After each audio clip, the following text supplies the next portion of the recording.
Hello guys, स्वागत है आपका राममान जी के चैनल पर।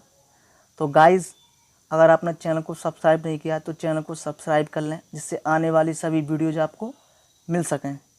तो दोस्तों, आज से हम मध्यकालीन इतिहास की क्लास स्टार्ट कर रहे हैं, जो कि प्राचीन कालीन इतिहास यानी कि एंशियंट हिस्ट्री की क्लास चल रही है। उसी के साथ मध्यकालीन इतिहास की क्लास भी आपकी चलती रहेगी।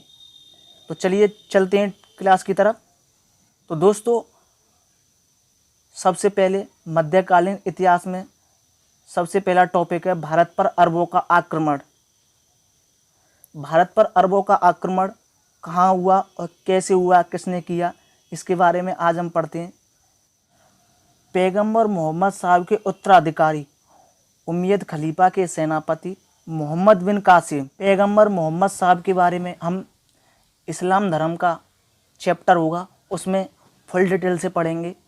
यहाँ पर आप इतना समझिए कि पैगंबर मोहम्मद साहब का उत्तराधिकारी था उमैयद खलीफा, और उमैयद खलीफा का जो सेनापति था वो था मोहम्मद बिन कासिम। क्या था? पैगंबर मोहम्मद साहब का उत्तराधिकारी कौन था? उमैयद खलीफा। उमैयद खलीफा का सेनापति था मोहम्मद बिन कासिम। तो मोहम्मद बिन कासिम भारत पर आक्रमण करने वाला प्रथम अरब मुस्लिम था। ये आप याद रखेंगे कि भारत पर प्रथम आक्रमण करने वाला प्रथम अरब मुस्लिम कौन था? मोहम्मद बिन कासिम।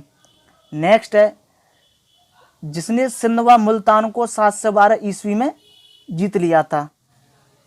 तो मोहम्मद बिन कासिम ने सिंध और मुल्तान को 712 ईस्वी में जीत लिया था। नेक्स्ट है, भारत में हुए आक्रमण का उद्देश्य अरब राज्य का विस्तार करना और धन दौलत लूटना, इस्लाम धर्म का प्रचार प्रसार करना था। दोस्तों, मोहम्मद बिन कासिम का जो भारत पर आक्रमण करने का उद्देश्य था वो अरब राज्य का विस्तार करना, भारत की धन दौलत और संपदा को लूटना, खासकर उसका उद्देश्य इस्लाम धर्म का प्रसार प्रचार करना था। आगे है, उस समय सिंध का शासक राजा दाहिर सेन था। जब मोहम्मद बिन कासिम ने सिंध पर आक्रमण किया था तो उस समय सिंध का शासक कौन था? राजा दाहिर सेन था। दोस्तों, जो सिंध प्रांत था वो भारत का पश्चिमी प्रांत था। सिंध पर आक्रमण का आदेश अरब के सूबेदार अल हजाज ने दिया था। जो सिंध पर आक्रमण करने का आदेश था वो अरब का सूबेदार था अल हजाज, उसी ने दिया था। अरबों की सिंध विजय की जानकारी चचनामा से प्राप्त होती है। दोस्तों, जो अरबों की जो सिंध पर विजय की जानकारी मिलती है वो चचनामा से प्राप्त होती है। क्लियर? नेक्स्ट है, सिंधु क्षेत्रों में अरब ने सर्वप्रथम दिरहम सिक्का, खजूर की खेती, ऊंट पालन प्रारंभ किया था। ये आप याद रखेंगे कि सिंधु क्षेत्र में अरबों द्वारा सर्वप्रथम दिरहम सिक्का चलाया गया, खजूर की खेती की गई और ऊँटों का पालन किया गया था। क्लियर? आगे, प्रथम बार सिंधु वासियों से जजिया कर, जो कि गैर धार्मिक कर था, वो 712 ईस्वी में मोहम्मद बिन कासिम द्वारा लगाया गया था।